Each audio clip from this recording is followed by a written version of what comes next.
Imagine a world on the brink of chaos, where two ancient tribes, hidden for centuries, suddenly break free, unleashing destruction like never before. What if I told you this isn't just a story? It's a prophecy from Islam about the end of the world. Today, we're diving into the mystery of Yajuj and Majuj and what their return could mean for humanity. Welcome to Epic Ummah, where we explore the untold stories and timeless lessons of Islam. In this video, we're uncovering one of the most fascinating and mysterious prophecies in Islamic history, Yajuj and Majuj, also known as GOG and MAGOG. These two tribes are said to be locked away behind a massive barrier.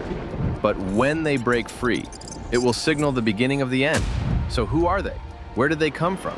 And what does their story mean for us today? Let's find out. First, let's answer the big question. Who exactly are Yajuj and Majuj? In Islamic tradition, Yajuj and Majuj are two powerful and corrupt tribes mentioned in the Quran and Hadith. They're described as beings of immense strength and numbers, known for causing chaos and destruction wherever they go. Picture this, a time long ago when these tribes roamed the earth, terrorizing villages, destroying crops, and leaving nothing but ruin in their wake. The Quran tells us in Surah Al-Kahf that a righteous king named Dhul-Qarnayn encountered a people who begged him for help against these savage tribes. But who were they really? Scholars have long debated their origins. Some suggest they might be descendants of Prophet Noah, specifically linked to his son Yaf, whose lineage spread across vast regions after the flood. Others propose they could be historical tribes like the Scythians, a fierce nomadic people from Central Asia, or even the Mongols, whose invasions left a mark on history. The Quran remains silent on their precise identity, which only adds to their mystery. What we do know is that they're human-like, yet their actions are monstrous, driven by greed, violence, and an insatiable desire to dominate. This ambiguity has fueled centuries of discussion among Islamic scholars. For instance, Imam at-Tabari, a renowned historian, speculated they were tribes isolated from civilization, while others, like Ibn Kathir, emphasized their role as a sign of the end times, rather than their exact lineage. Interestingly, the concept of Gog and Magog isn't unique to Islam. It appears in the Bible too, where they're also tied to apocalyptic events. This cross-cultural echo suggests a universal warning about the forces of evil that threaten humanity's peace. Their name itself, Yajuj and Majuj, carries a sense of dread, hinting at their overwhelming power and the chaos they embody. The key takeaway here is that Yajuj and Majuj represent a profound test for humanity. They symbolize the destructive potential within societies when corruption takes root, but their story also points to the hope of divine intervention and order prevailing over chaos. So, how are these terrifying tribes stopped? That brings us to the next part of the story. How did one man manage to contain the unstoppable force of Yajuj and Majuj? Enter Dhul-Qarnayn, a figure shrouded in mystery and revered in the Quran as a righteous leader. Some historians speculate he might be linked to Alexander the Great, though Islamic scholars often see him as a distinct figure, a king blessed by Allah with wisdom and authority. In Surah Al-Kahf, we learn that Dhul-Qarnayn traveled the world, helping those in need. When he reached a valley flanked by two towering mountains, he found a desperate people pleading for protection from Yajuj and Majuj. These tribes had ravaged their lands, leaving them vulnerable and afraid. Dhul-Qarnayn didn't demand payment or glory. Instead, he rallied the community to build a massive barrier. Imagine the scene: workers hauling giant iron blocks, stacking them meticulously between the mountains until the gap was sealed. Then, they heated copper until it glowed molten red and poured it over the iron, forging a wall so smooth and strong that no tool could pierce it. This wasn't just a physical structure. It was a marvel of engineering and a testament to collective effort under divine guidance. Dhul-Qarnayn's leadership shines through in this story. He wasn't a tyrant seeking power. He was a servant of Allah, using his strength to uplift the weak. The barrier stood as a symbol of hope, a promise that evil could be contained, at least for a time. The Quran describes it as a temporary solution, hinting that its purpose was tied to Allah's greater plan. The materials, iron and copper, suggest durability and resilience, reflecting the qualities Dhul-Qarnayn embodied. His humility, strategic mind, and faith make him a model for leaders today, showing that true strength lies in serving others. The story of Dhul-Qarnayn teaches us that faith, unity, and righteous leadership can overcome even the greatest threats. It's a reminder that Allah equips those who trust Him to protect the innocent and stand against corruption. But the barrier isn't meant to last forever. So, what happens when it finally breaks? What will happen when Yajuj and Majuj finally break free? The release of Yajuj and Majuj is one of the most chilling prophecies in Islam, a major sign of the Day of Judgment. The Quran, in Surah Al-Anbiya, warns that when the barrier falls, they'll pour out like waves crashing over the earth, unstoppable and relentless. Hadiths paint a vivid picture of their terror, their numbers so vast that they'll drain entire rivers and lakes dry.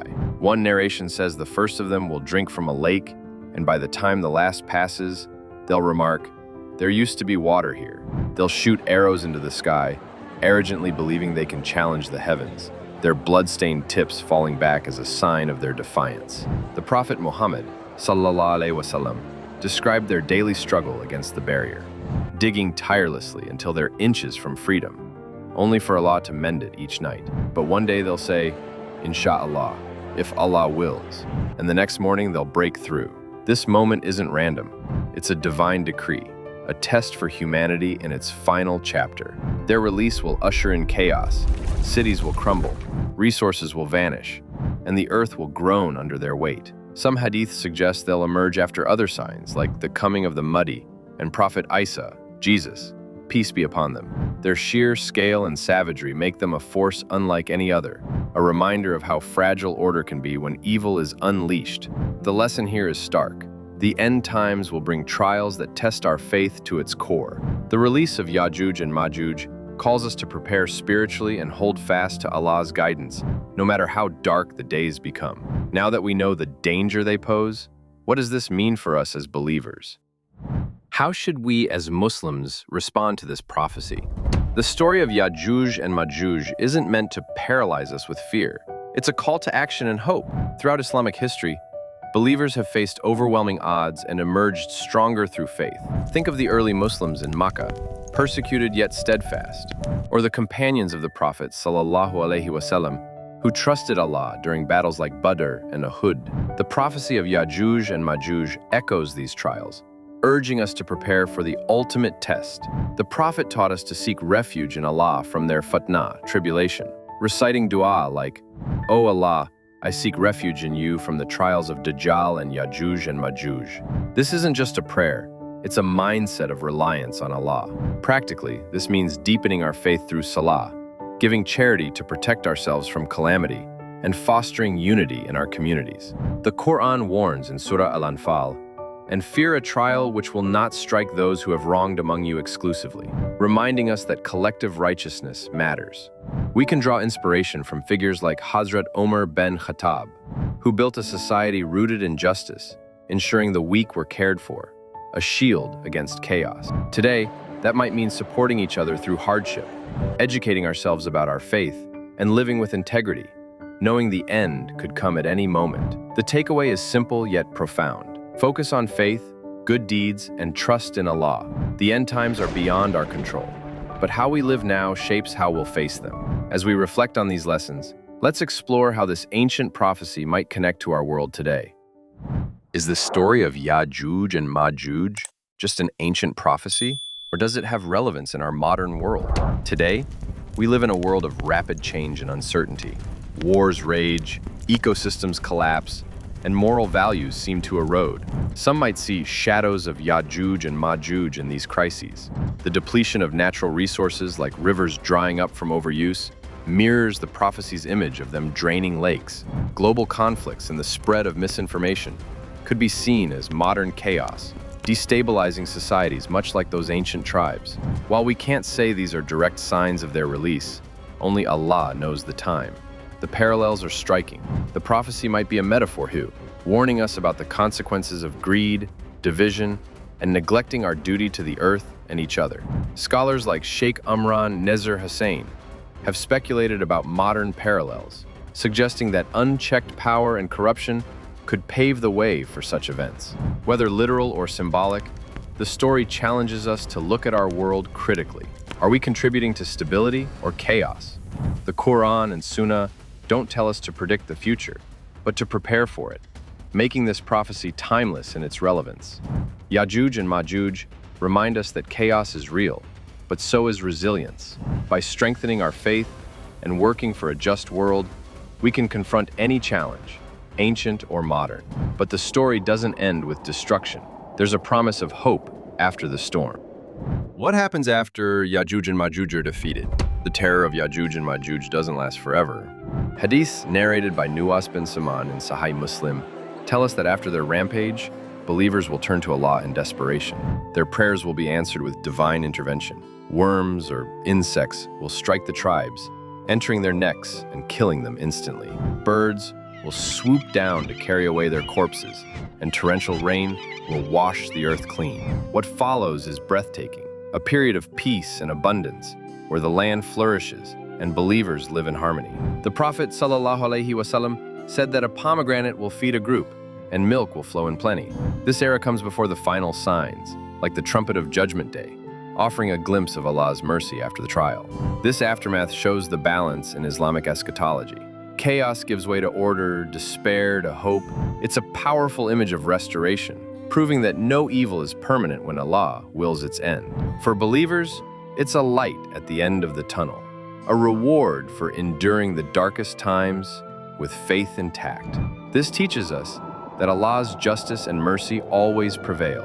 No matter how fierce the storm, there's a promise of peace for those who hold firm. So, even in the face of ultimate chaos, there's a future worth striving for. So what have we learned today? Yajuj and Majuj are more than just a scary story. They're a powerful reminder of the trials that await humanity in the end times.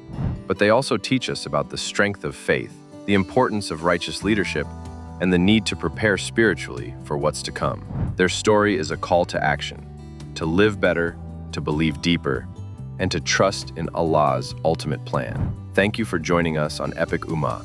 If this video inspired you, don't forget to like, share, and subscribe for more stories from Islamic history and prophecy. Until next time, stay curious, stay faithful, and remember, the future may be unknown, but with faith we can face anything. Thanks for watching, and keep exploring.